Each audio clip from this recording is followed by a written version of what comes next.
Boa noite a todos e a todas. Boa noite. Agora sim.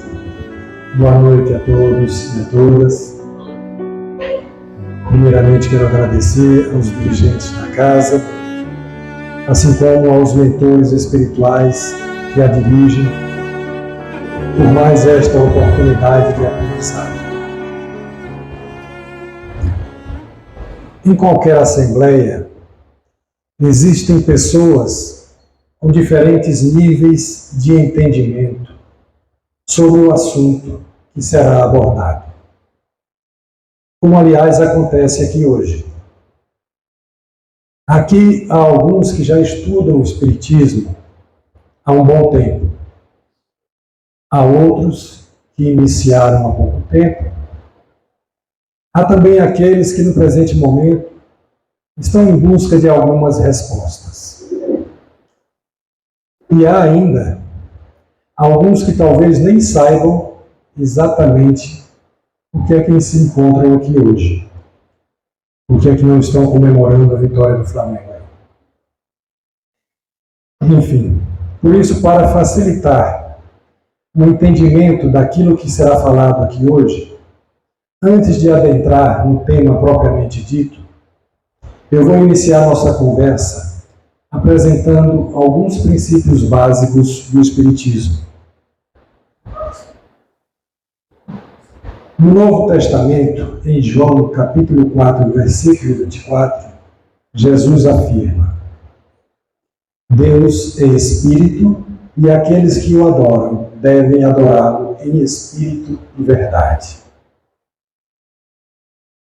Mas se Deus é Espírito, como representar algo que desconhecemos?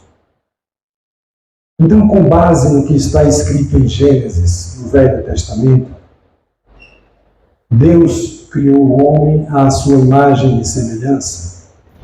O grande artista italiano Michelangelo pintou esse lindo quadro.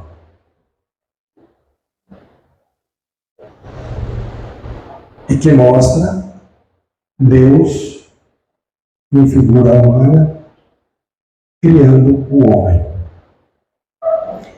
E compartilhando desse nosso desejo de compreender como seria o Criador, a questão número 1 do Livro dos Espíritos é justamente sobre Deus. Kardec pergunta então: quem é Deus?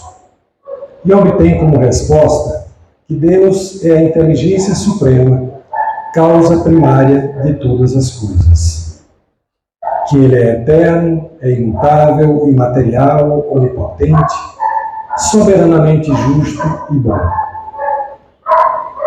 E se Deus é Espírito e Ele nos criou à sua imagem e semelhança, então nós também somos Espíritos.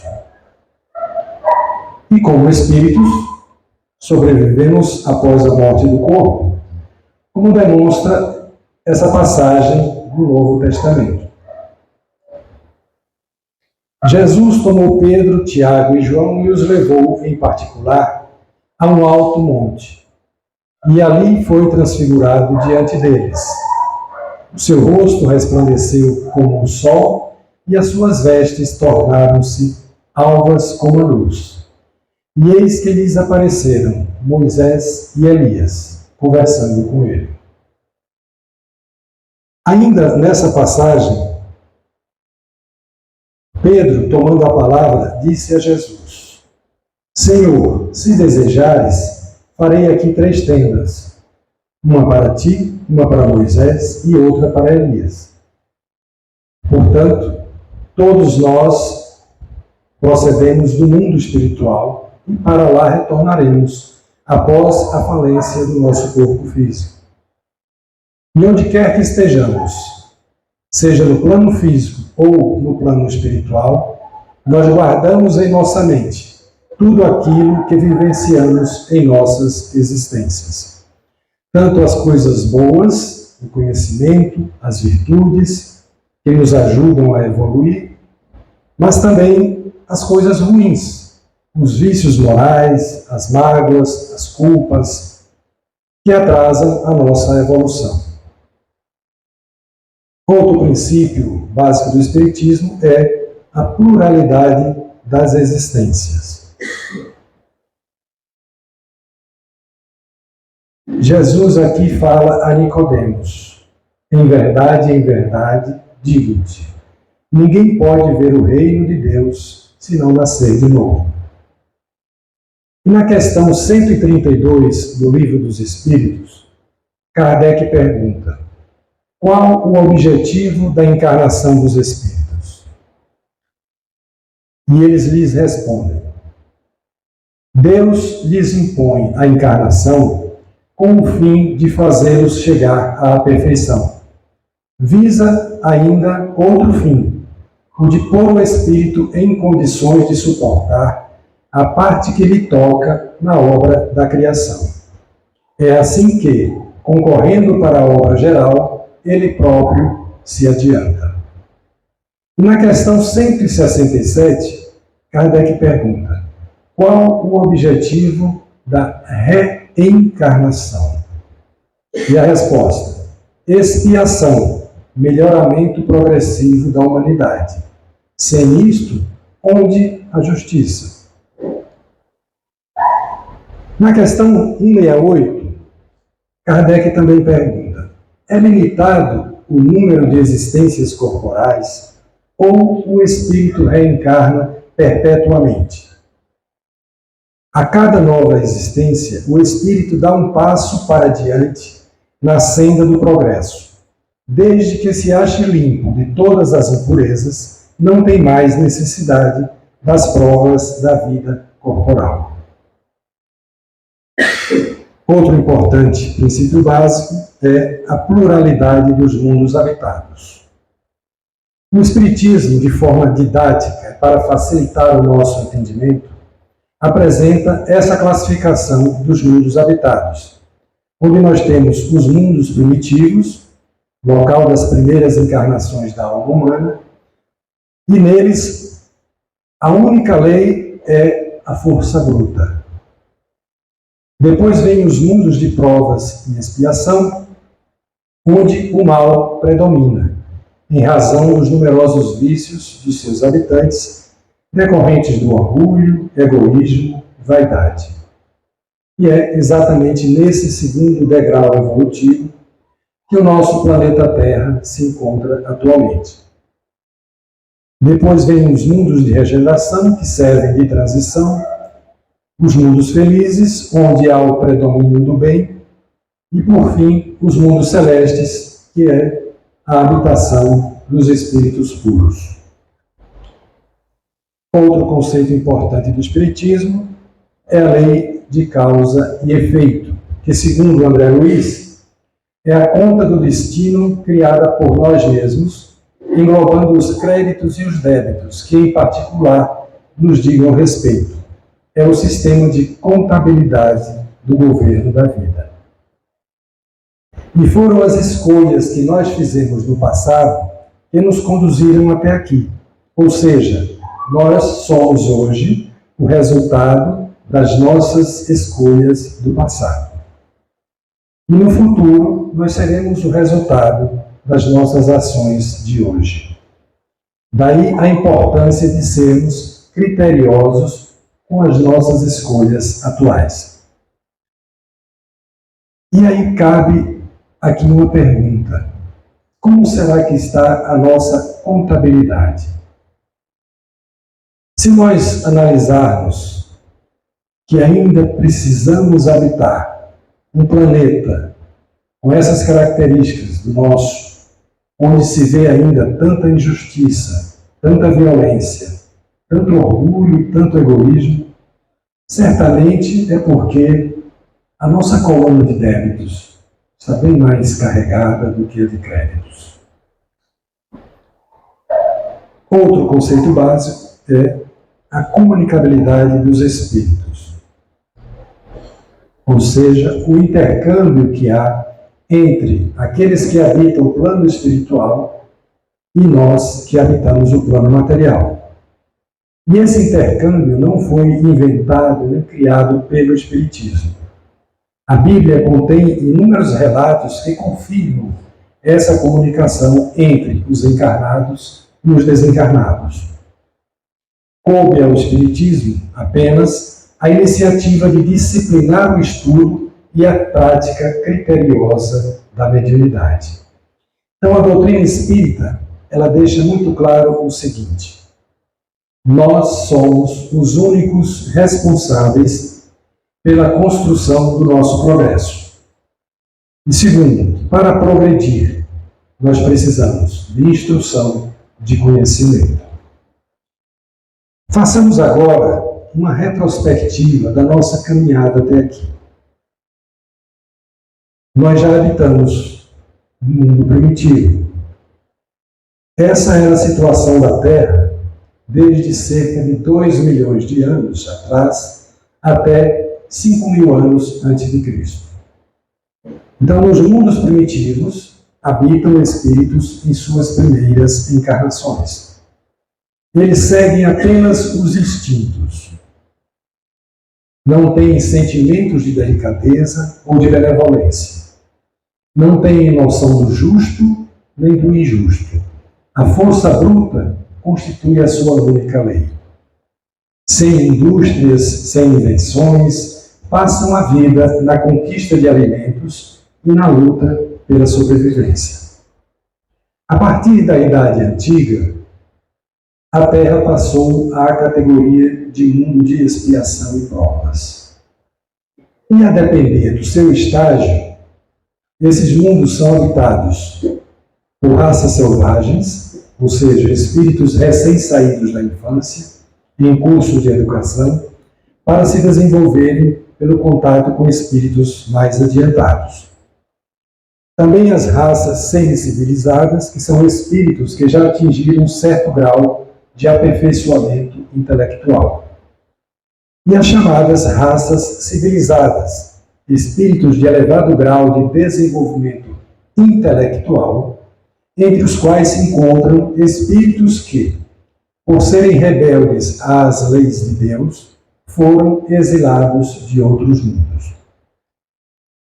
Então, nos mundos de provas e expiações, como é o caso do nosso planeta, o mal ainda predomina. Como já falei, por causa do nosso orgulho, nosso egoísmo e também do nosso apego aos bens materiais.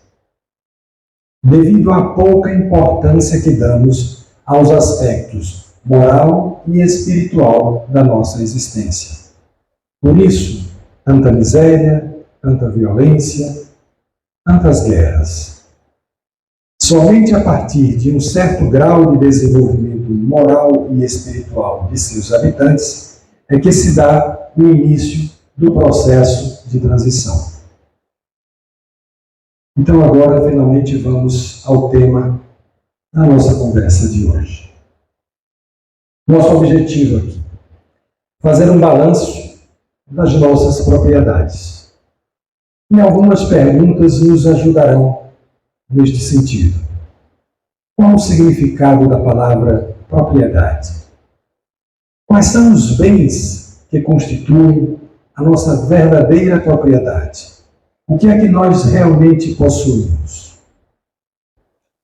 E em relação ao que possuímos, como nós nos comportamos?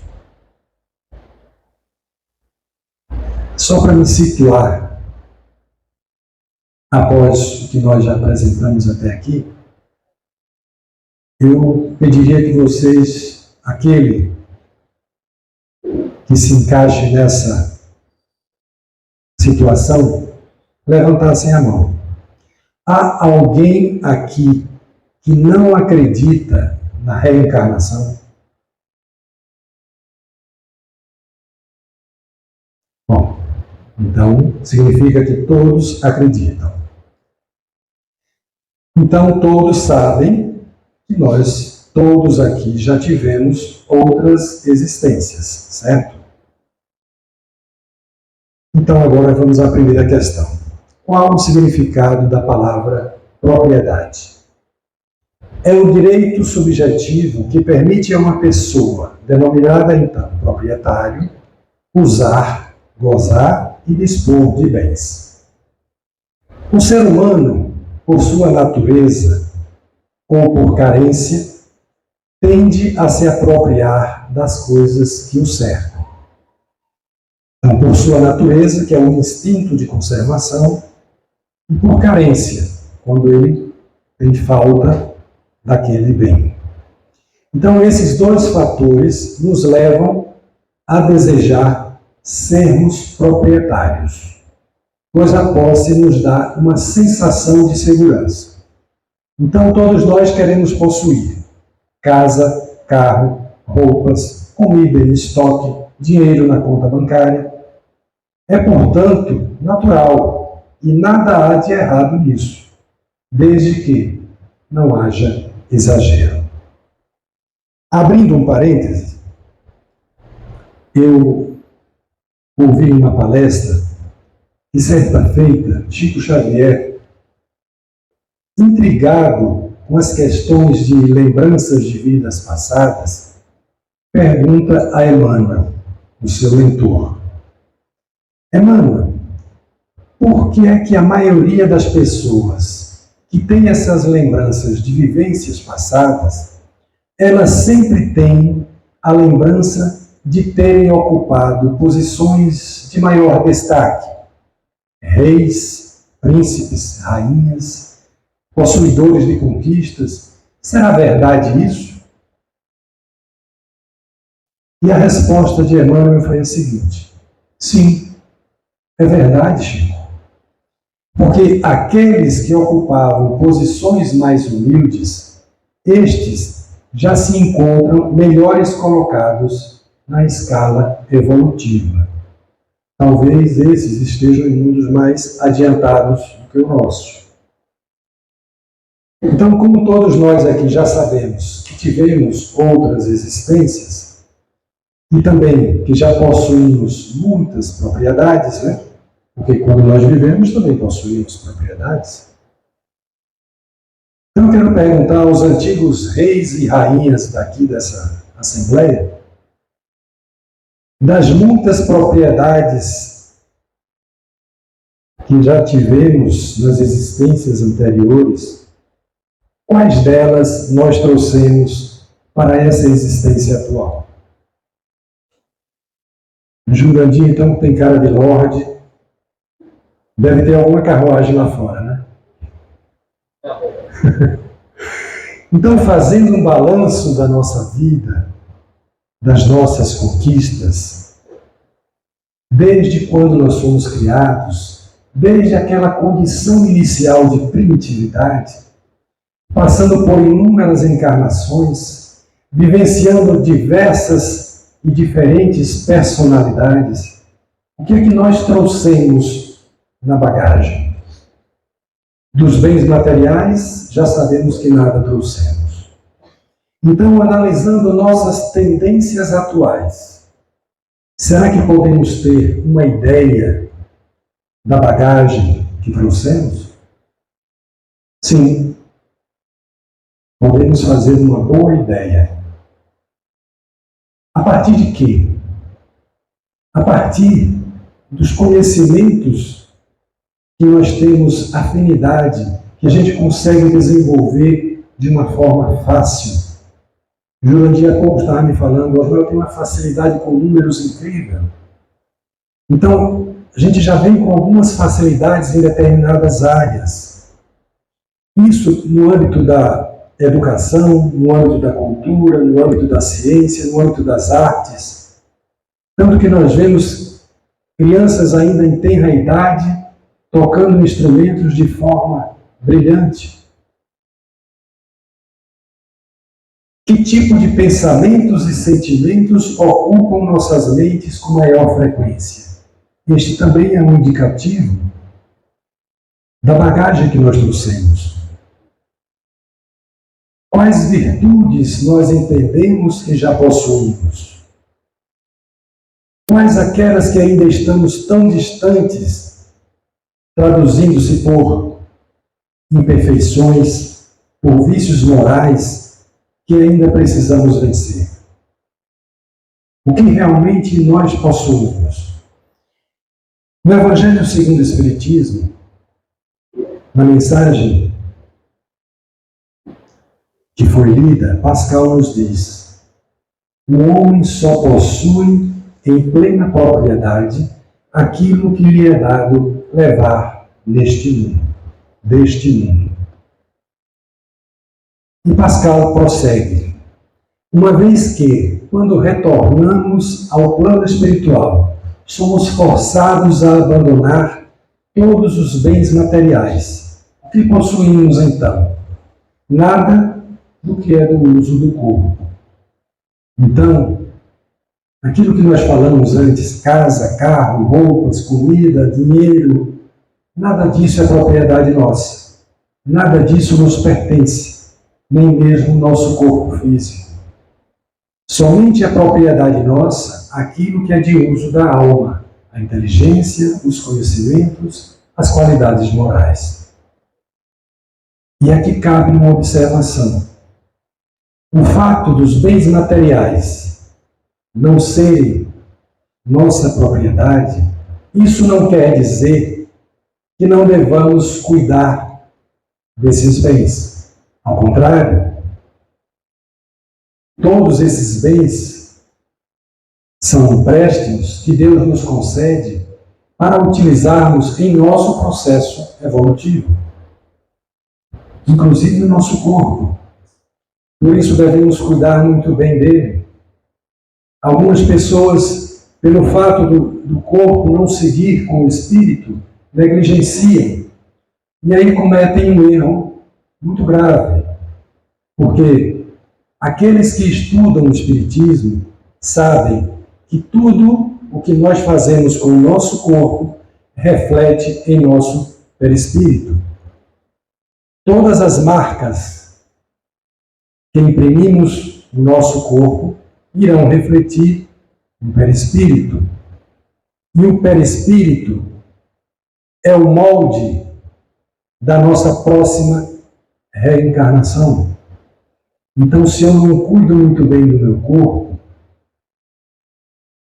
o meu perispírito levará algumas sequelas que irão aparecer no próximo corpo que eu tiver na futura reencarnação.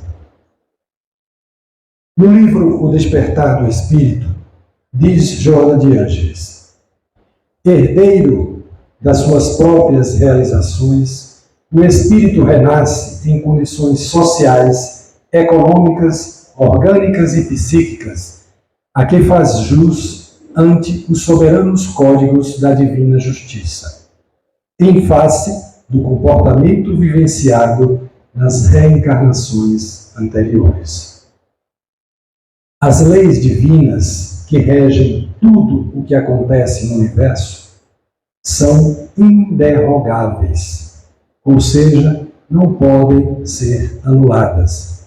E uma dessas leis, nós já falamos aqui, é a lei de causa e efeito. Então, como Joana coloca, nossa situação atual representa a herança, a colheita daquilo que realizamos, das escolhas que fizemos no passado. Portanto, nossa condição atual, social, econômica, nossa condição de saúde física e mental estão de acordo com as nossas necessidades de aprendizado. E por que precisamos desse aprendizado? Porque as nossas escolhas do passado, demonstraram que nós ainda não aprendemos a escolher bem, a escolher o melhor para nós, para o nosso crescimento evolutivo. Igualzinho como é na escola. Por que é que os alunos repetem de ano? Quando é que eles repetem de ano? Quando eles não aprenderam. No livro O Ser Consciente, Joana de Ângeles nos diz que nós temos de tomar consciência de que o conhecimento é a base de tudo em nossa vida. Não é à toa que Jesus afirmou: conhecerás a verdade e ela te libertará. E o Espiritismo nos convoca e nos oferece a oportunidade de estudo continuado, tanto sobre a vida num sentido mais amplo, né? A vida espiritual, sua relação com a vida material, mas também sobre nós mesmos, sobre o autoconhecimento. No livro Transição Planetária, Manuel Filomeno de Miranda, através de Divaldo Franco, diz assim: vive-se na Terra o momento da grande transição, de mundo de provas e expiações para mundo de regeneração.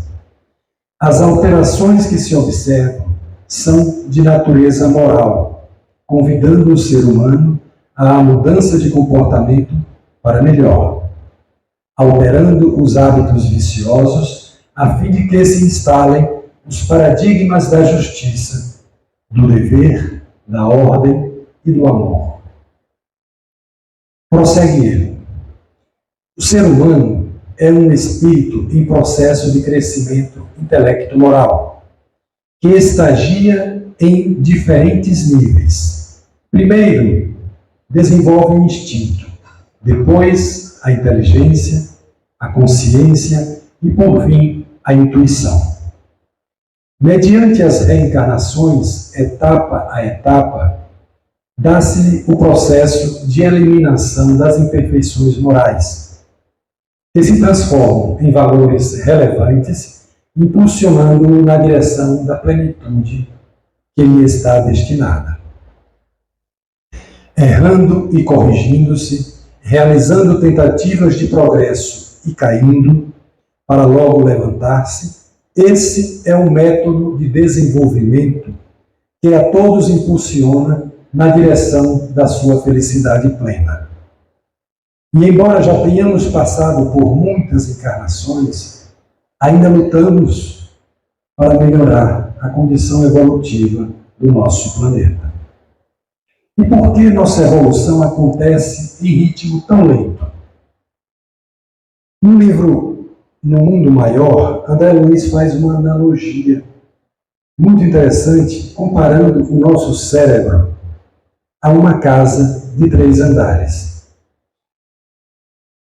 Segundo André Luiz, o primeiro andar é o nosso subconsciente, residência de nossos impulsos automáticos, simbolizando o sumário vivo dos serviços realizados, onde moram o hábito e o automatismo. No segundo andar, o consciente, que é o domicílio das conquistas atuais, onde residem o esforço e a vontade. E por fim, o terceiro andar, o superconsciente, que é o nosso futuro, a casa das noções superiores, onde reside o ideal e a meta superior a ser alcançada. Então, no subconsciente estão armazenadas todas as nossas vivências, desde aqueles tempos primitivos, quando, movidos pelo instinto, éramos obrigados a lutar pela sobrevivência e, assim, preservar a espécie. Isso desenvolveu em nós o desejo de dominar, de ser melhor, exacerbando assim o instinto de conservação, dando origem ao orgulho e ao egoísmo. Segundo o psicólogo Joshua David Stone, a mente subconsciente responde a 2 tipos de programação: instinto e hábito. Ela é exatamente como um computador. Ela armazena informações e obedece às ordens, sejam essas ordens racionais ou irracionais, pois o subconsciente não tem nenhuma capacidade de raciocínio. Ele faz tudo aquilo para o qual é programado, seja lá o que for. Então pode ser algo que nos favorece, mas pode ser também algo que nos prejudica. Já a mente consciente é o programador do computador, protetor e senhor da mente subconsciente. É lá onde residem o esforço e a vontade. Então, quando um pensamento, um sentimento ou impulso ressurge do subconsciente, é dever da mente consciente usar o raciocínio e o discernimento para avaliar se esse pensamento, se esse sentimento, se esse impulso é bom ou não. E assim, através do esforço e da vontade, nós vamos domando nossos instintos e deletando os hábitos, aqueles hábitos armazenados no nosso subconsciente que nos prejudicam, substituindo-os por outros que nos favoreçam. Por sua vez, a mente superconsciente é onde estão os nossos ideais superiores. Ela pode ser acessada através da oração, da meditação, dos sonhos, da intuição. Mas ela somente pode nos auxiliar quando, acessando-a, mantemos sintonia com a espiritualidade superior e pedimos ajuda. Porque os espíritos superiores nunca interferem em nosso livre-arbítrio. Diante dessas informações, de que forma nós avaliamos o nosso comportamento na atual existência?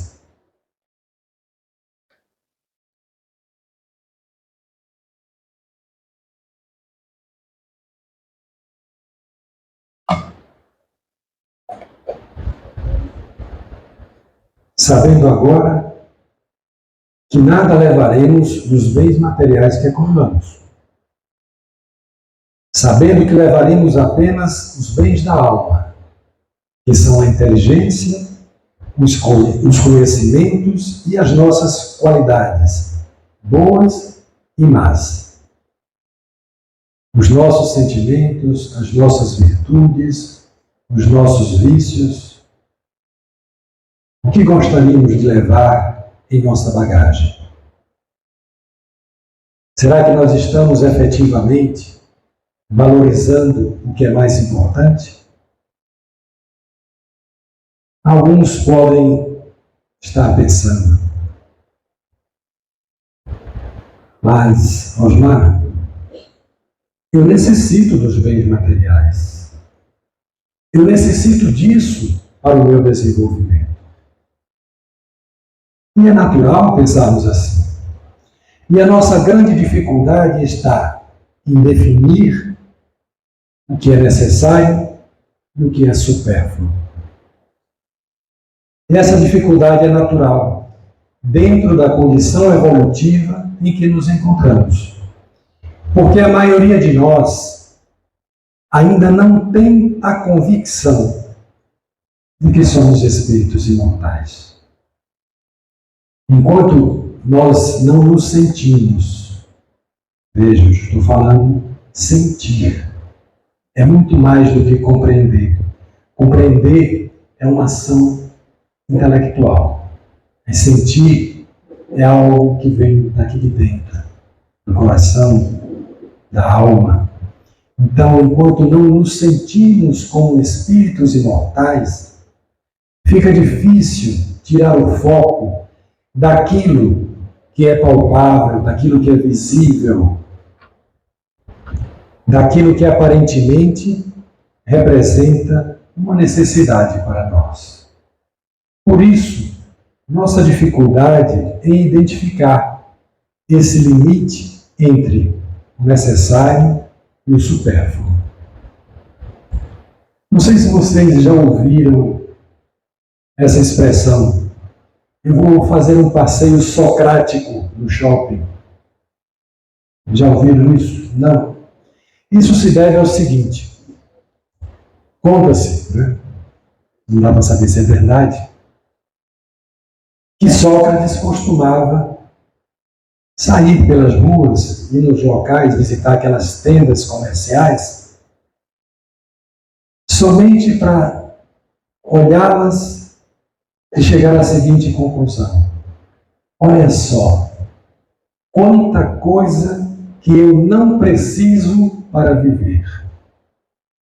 Então, quando a gente diz que vai fazer um passeio socrático, a gente só vai olhar a loja, não vai comprar nada. Na questão 715 do Livro dos Espíritos, Kardec faz a seguinte pergunta: como pode o homem conhecer o limite do necessário? Aquele que é ponderado o conhece por intuição. Muitos só chegam a conhecê-lo por experiência e à sua própria custa. Será que conosco não acontece isso? Aquelas vezes em que a gente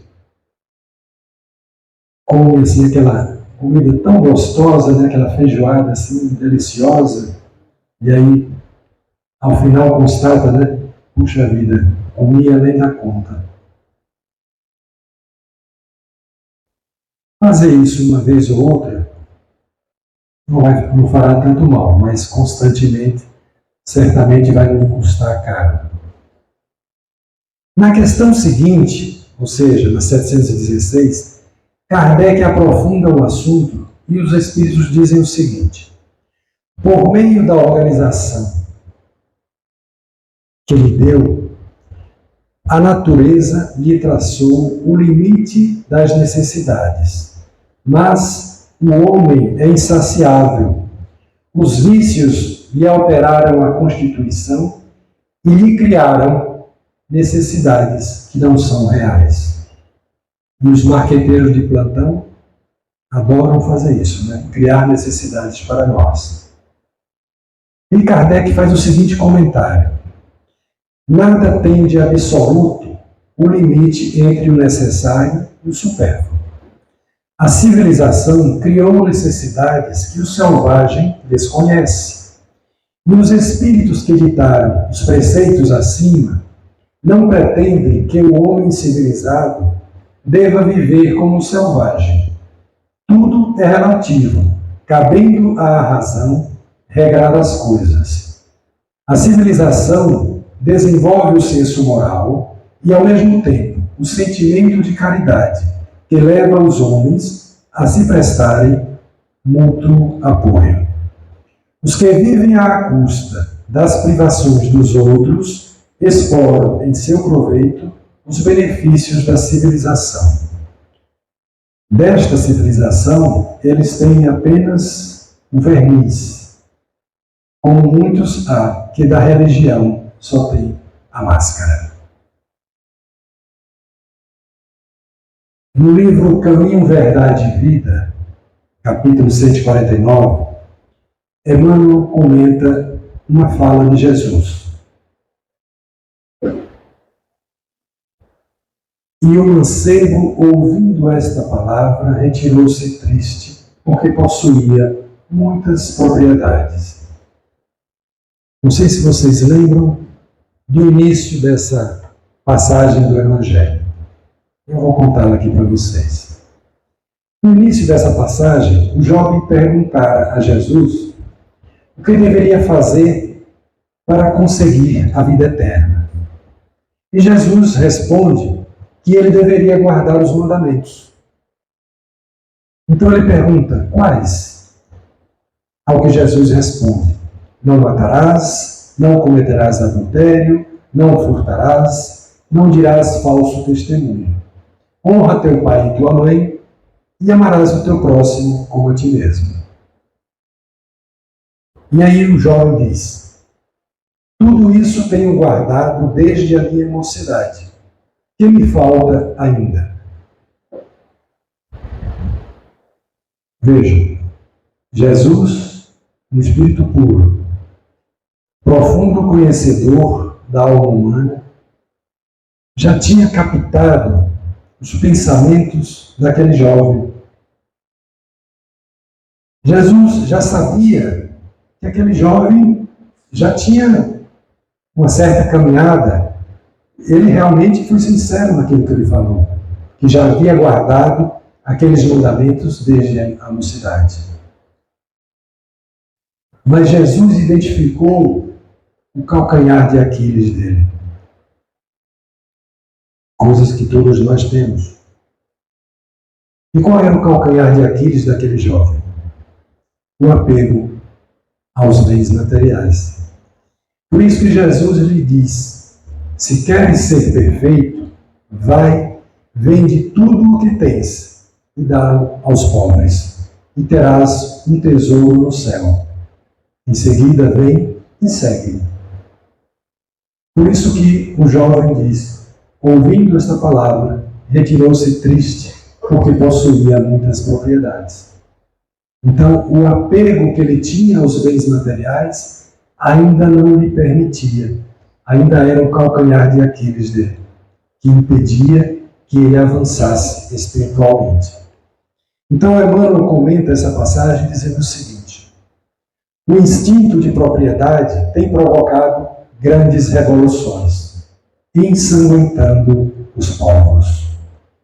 Nas mais diversas regiões do planeta, respiram homens inquietos pela posse material, ciosos de suas expressões temporárias e dispostos a morrer em sua defesa.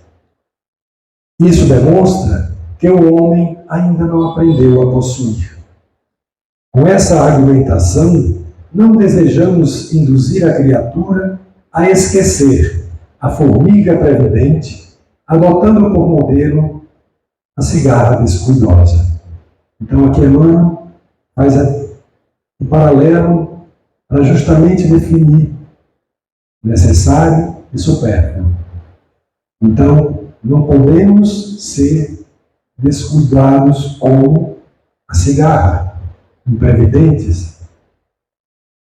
Apenas, diz Emmanuel, convidamos a quem nos lê a examinar a precariedade das posses efêmeras. Cada conquista terrestre deveria ser aproveitada pela alma como força de elevação. Prossegue Emmanuel. O homem ganhará impulso santificante, compreendendo que só possui verdadeiramente aquilo que se encontra dentro dele, no conteúdo espiritual de sua vida. Diz ainda ele: tudo o que se relaciona com o exterior, como sejam criaturas, paisagens e bens transitórios, pertence a Deus, que nos concederá de acordo com seus méritos. Essa realidade sentida e vivida, não é só compreendida, sentida e vivida, constitui brilhante luz no caminho, ensinando ao discípulo a sublime lei do uso, para que a propriedade não represente fonte de inquietações e tristeza, como aconteceu ao jovem dos ensinamentos de Jesus. Então, diante dessas reflexões, fica mais fácil compreender o que Jesus quis dizer nessa passagem do Evangelho de Mateus. Não acumuleis para vós tesouros sobre a terra, onde a traça e a ferrugem corroem, e os ladrões escavam e roubam. Mas ajuntai para vós tesouro no céu, onde traça nem ferrugem corrói, e onde ladrões não escavam nem roubam. Porque onde está o teu tesouro, aí estará também o teu coração. Então, os tesouros da alma, que não podem ser corroídos pelas traças nem pela ferrugem, e que também não podem ser roubados, porque são conquistas internas nossas, permanecem conosco, onde quer que estejamos. E para finalizar essa nossa reflexão, eu vou ler 2 poemas pequenininhos que versam sobre o assunto. O primeiro de Casimiro Cunha, do livro Gotas de Luz.